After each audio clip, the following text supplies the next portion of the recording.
Hi, I'm Wes from Shackle. I'm Stevie from Shackle. We are here for Sound of the Dragon, Season 2, Episode 8. For people that don't know who you are, how would you describe your sound? And where can they find you? I think if you got a mixture of Volbeat and Metallica, old school heavy metal, riffs, songs you can sing along to, you can raise your fists in the air, horns, whatever you want. That's kind of what we are. We want to bring the old school sound back, and then you can find us on all socials, Facebook. We're at Shackle UK on Facebook, Instagram we're Shackle Official, and we've got music on Spotify as well. We've released our EP last year, but yeah, you can find all of that on Spotify. So you released an EP last year. You released an EP last year. Are you releasing anything new? Well, we were hoping to release an album this year, but lots of things happened. We got offered a couple of pretty cool gigs as well that we weren't expecting, and I've got some personal stuff happening this year, so nothing bad, but it's going to take a lot of time out of that. So we're hoping to release a single this year, and then next year we will have enough songs to release an album so everyone can listen to that, which would be very, very interesting, I'm hoping. Do you have a direction? Do you have like an idea in your head of what you want to write next, or do you have a vision on where you want to take it? So the songs that we've got already, people sing along to at gigs. They know the songs pretty much inside and out, which is really cool to see. When I'm singing a song and people are singing it back to me, it's pretty... It's surreal feeling, right? Yeah. And I'm like, why do you know these songs? Like, we haven't even released the lyrics. It's like, why are you singing a shit song? Hey! I'm joking. No.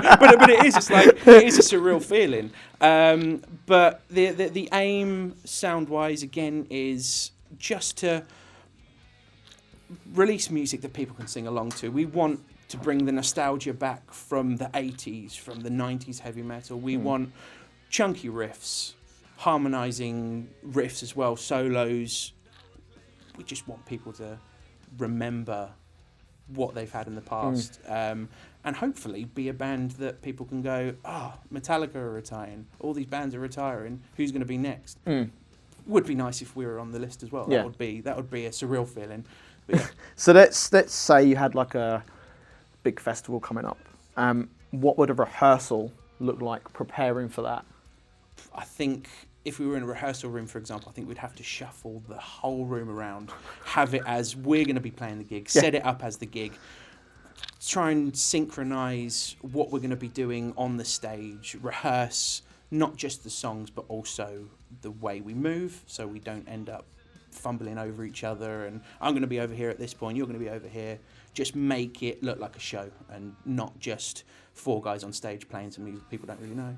So obviously you're a singer. Yes. And a guitarist. I am, yes, indeed, yeah. So are there times where you're like, I just want to be a front man, or I just want to be a guitarist? Obviously you've got to do both. So is there ever like a point where you're just like, I just want to fuck the guitar off and just give it some beans, or...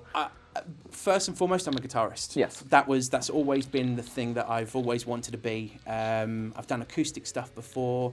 I've been in other bands doing backing vocals, and then I was in a covers band just before lockdown, and I started doing some vocals on that, and I was like, I quite enjoy doing this.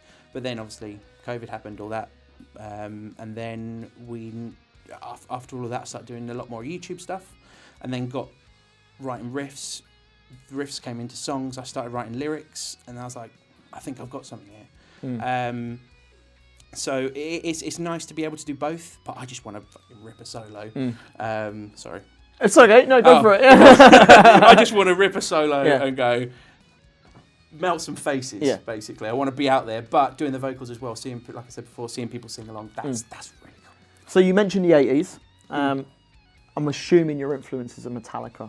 Oh, yes. Right. Yeah. Are there anybody else that influences your sound? Volbeat is a very big band. I've listened to them over the past sort of 4 or 5 years. That's really when I started writing music, is when I kind of started listening to them, because their lyrics were just storytelling, and that's what I wanted to do, but I could never do that. And then it just sort of started to flow. So yeah, that Metallica and Volbeat, I would say, what sort of bands would you say your bass playing's around, Stevie? Guns N' Roses, definitely. I would have said, I was thinking earlier, like Jason Newsted, definitely. And obviously, the other band that I really enjoy playing bass along to is Ghost. Tobias Forge is just amazing when it comes to like the bass in the studio now. It's just really fun bass lines to play, really fun bass lines, and I've just taken a lot of influence from it, really.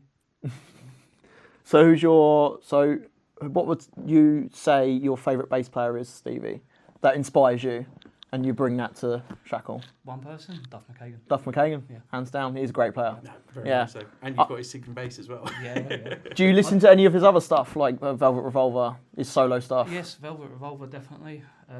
Not so much his solo stuff, though, but it's more the Guns N' Roses. Sorry, Duff. Velvet Revolver. He is a great songwriter. Yeah, great singer. Right, so one thing that each member does that cracks you up. So it could be as outrageous as you want. The main one is when we're in rehearsal, everyone's set up. I'm the one that takes the longest because obviously vocalist. I've got that side of me, unfortunately. But then the lead guitarist as well, so I've got that side of it, and I've got my pedal board. I'm setting all this stuff up, and everyone's just standing there. So I'm trying to set everything up, and all I can hear is boom, boom, boom, boom, boom from the bass. That's all I get, and I'm like, Stevie, what? I'm trying to set up, man. Like I'm at floor level of the bass amp. I think every bass player does that, though. It's just like, yeah, it works. Just keep playing. Yeah. Just fuck everyone else like, off. You know that the sound's there, so why you do it like 16 times? Dan, the thing that cracks me up most with Dan, our other guitarist, is that he's just not just like there, but he'll like set everything up, and he'll just stand there and wait. Won't talk to anyone. Won't really say much. He'll just yeah. And I don't mean that in a horrible way, but he's regimented with it. He's like, I know this. I know the amp's out. Boom, done. He's ready, and then he'll just stare into something. And we're like, "You okay, Dan? Yeah. Right, we're ready to go." And I love him to bits because he is, like I say, he's regimented. He knows exactly what he's doing, and that's great because it's nice to have someone that doesn't turn up and go, "What am I doing?" Because that's me. We don't need two of them. And Josh, I've known since we were teenagers. We're my first ever band. He was our drummer. He's like a couple of years younger than me. I remember being in the youth centre in Ashford, just playing songs, and they were awful. But we loved it. And him sitting in the room does the same thing as Stevie does. He'll just go on the snare or whatever he needs to do. And I go, shut up. And he goes, no. Carries on. Yeah. And then it's halfway through the first song, the bass drum moves forward because he doesn't hit things lightly. And at the end of the song, he's going, bloody drum kit, it won't stay still, it won't stop moving, it won't do this. And I'm like, let's put something in front of it. No, it's pointless. No, let's put something. No, it will still move. It does still move, but it makes me feel better that I tried to come up with a solution. But yeah, that's my take. So what's the one thing that you do that cracks everyone up? That's to you, Stevie. Basically, Wes will come in and he'll say, right guys, we need to have a chat about this, we need to have a chat about this and that and whatever. And then Josh will just carry on. He's quite blasé, and he'll just bang the drums. I'm like, where's he trying to talk? Blah, blah, blah. And that's it really. That's all the quirks. That's in it really. We're very like, fun at rehearsals. Everyone's ignoring Wes, and I'm like, we need to talk here. We need to do these things, and then it's like, oh, we might as well just go through the set. Yeah. So, what is the chemistry like between the band? Is it good? Is it bad? Is it? I would say it's fantastic. It's really, really good. We all are there to do the job. We know what we want to do. Yes, we have a bit of a bicker. What relationships don't? Everyone does. Yeah. We are like a little family of just brothers that will just go in there, and I'll go, oh, do you mind? And Josh will go, no, I'll do what I want on the drums. And I'm like, no, please just do that. And he'll go, all right. And then he does it. And then with Dan as well, Dan is just the one in the corner. It's like, guys, stop arguing. We don't need to bicker. We don't need to argue.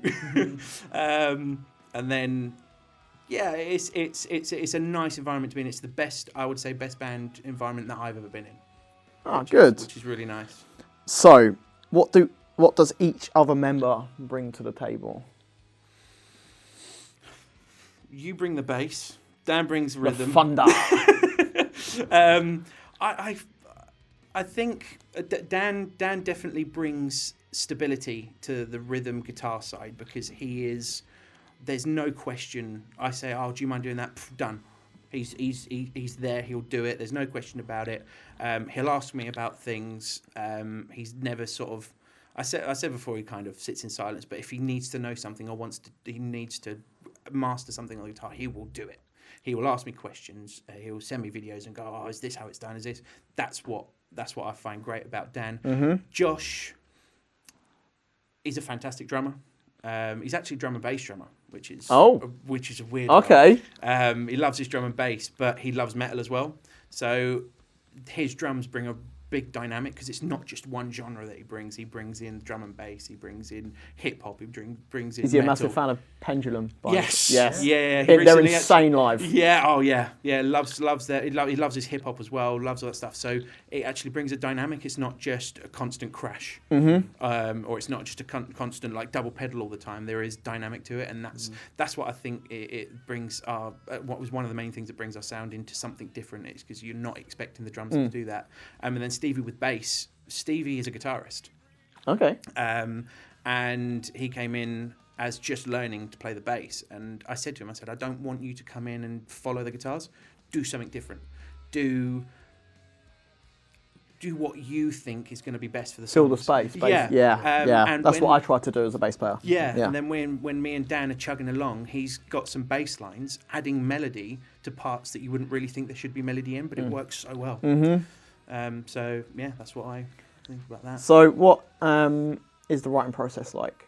Who does most of the songwriting? Who brings the ideas? That's me. You? Because I sit at home and I just write riffs. I write stuff. I've got Logic open. I've got my laptop open. I've got everything set up just to go write songs. And I go, guys, I've written a 4-minute song. Can we learn it? And then I write the lyrics from there.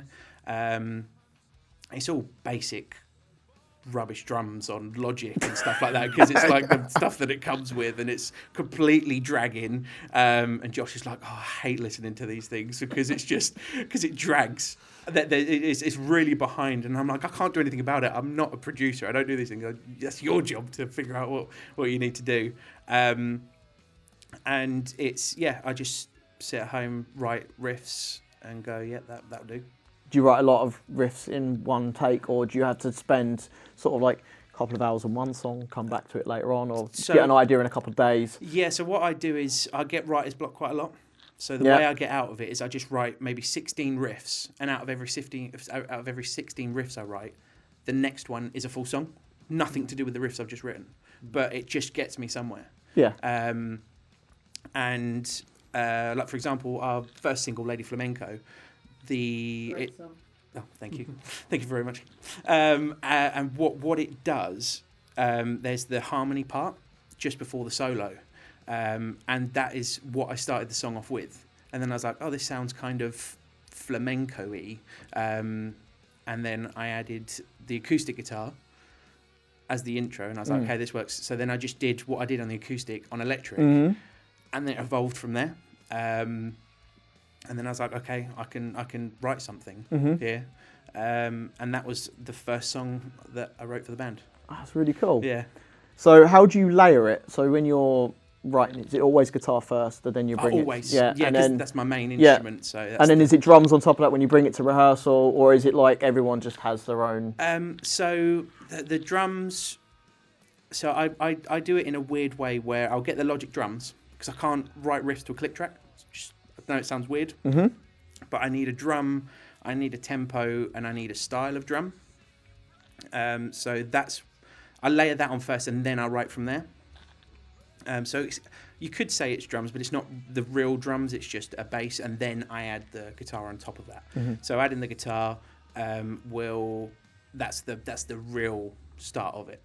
How do you know when a song is done? How would you know when a song is done for you? So when you're laying down a riff, do you go, oh, okay, that's done now? Or do you ever feel like that's still unfinished? No, I think when I've finished writing a song, as soon as I finish writing it, I want to give the band the bare bones guitar layout and go, this is how I want the guitars to sound. This is the riffs I want. This is the song. Give it to Stevie, give it to Josh. They do their bits. And that's kind of where as soon as that last note is played, I might add a few bits onto the end or at the beginning, but as soon as I've bounced it and put it on the Google Drive and go, it's in there, have a look at it, that's when I think the song's finished. Would you rather get a guitar lesson from James Hetfield or record vocals from Michael Poulsen? Right, I've got the question together for you because I knew it'd be a hard one. That's a tricky one. Damn. Wait, so guitar lessons from James Hetfield or vocal lessons from Michael Poulsen from Volbeat, yeah. Well, I feel like anyone can sing like Elvis Presley or Johnny Cash, so... Yeah! Give me fuel, give me fire, give me that guitar lessons from James Hetfield. Okay. Would you rather have Metallica cover one of your songs or join Volbeat on stage for a full set? Another question by me. Is it always like, I want to join Volbeat? Metallica cover one of our songs? Yes. Or join Volbeat, Metallica cover one of our songs? But it would go viral if they did that. Exactly. Because they're one of the biggest metal bands in the world. And then Volbeat were like, we need him. But the possibilities are endless because if you plan a full set of Volbeat, they might take you on tour. They might like you enough. Yeah, but Metallica are playing one of our songs and go, Shackles. This is Shackles? This is a band called Shackle. We really like one of their songs, so we thought we'd cover it. I would love to play with Volbeat. Don't get me wrong, but watching it on TV, I'll be like, tour with Metallica? Maybe. Would you rather be stuck only playing down-picking riffs forever or only playing super melodic leads? Down picking chunks. Down picking chunks. James Hetfield. Yeah. Did you base this around Metallica and Volbeat? Yeah, I thought so. Oh my god. Poor Stevie. Would you rather headline a tiny sweaty club or open a massive stadium? Massive stadium. Why? Why massive stadium? Yeah. Because one, there's way more many people watching us. But fuck the barrier. Where's the intimacy? I'll jump in the crowd. I will jump, crowd surf, throw the guitar, crowd surf. But I also find in a stadium, when you're like fucking doing your thing, the sound goes out the roof, and it's like really, really hard to hear yourself sometimes. Can I say I'd like to do a stadium because that means we're big enough to put on like a secret show like Muse did. That's true. And then be like, whoever gets there first. Not. Oh, you have to sign up to our newsletter. You don't have to pay to join our club. No. First comes, first serve. I think that would be pretty cool. So I don't know what my answer would be because I've just contradicted myself twice. If we're at this point, stadium. Mm-hmm. If we're bigger, as soon as we get bigger, I would love to do an intimate. What I would always want to do is, if you're big enough, right, go out and do your big shows, come back, do loads of intimate shows. Yeah. Like Steve Harris does. Yeah, exactly. Yeah. Because it's where's the fun's always in the intimate shows. Oh, of course. Yeah. Would you rather have your bandmates choose your stage outfit for a whole tour or let fans choose your set list? That's mean. Choose our set list because our set list is pretty much what we play now, so they can choose our set list. Because I am not letting Josh choose what I'm wearing. Well, what would he choose? He would probably put me in like. I guarantee he put you in tights. No. He'd put me in a grey shirt or a purple shirt. He would put some sort of weird loafers on my feet. Oh my god! It would make me probably wear a hat because I can't wear hats. If I wear a hat, I look Amish. I can wear a baseball cap, I look Amish. I can wear a cowboy hat, I look Amish. Anything I wear on my head, I look Amish. If you wear a purple t-shirt though, you'll look like him. Yeah, but we had a few arguments about t-shirts and stage attire and stuff. Yeah. So the purple and the grey t-shirt always comes up. But yeah, no, set list. Okay, final question for this segment. If you had a beer, so Shackle made a beer, what would you call it and what would it taste like?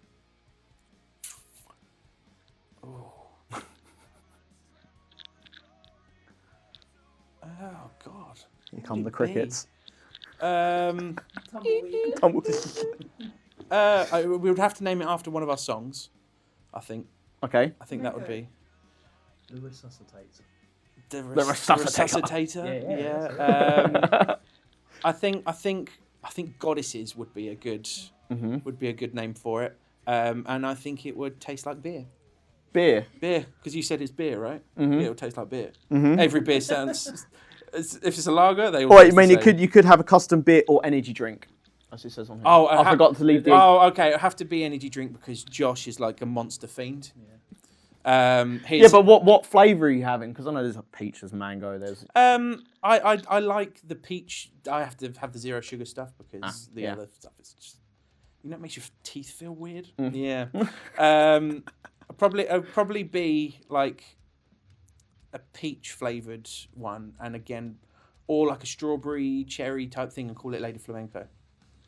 I think we'd name it after one of our. I think we'd have to name it after one Lady of our songs. Lady Flamenco energy drink. Yeah. There you go. By Shackle. Yeah. Oh, actually, no. Resuscitate. There we go. The energy drink. Get your energies out. Yeah, but then people will be going, okay, why's it called Resuscitate? Well, it resuscitates you after you've had a cardiac arrest from seeing one of our shows. There you go. That's been Sound of the Dragon, Episode 8, Season 2. We'll see you in the next one.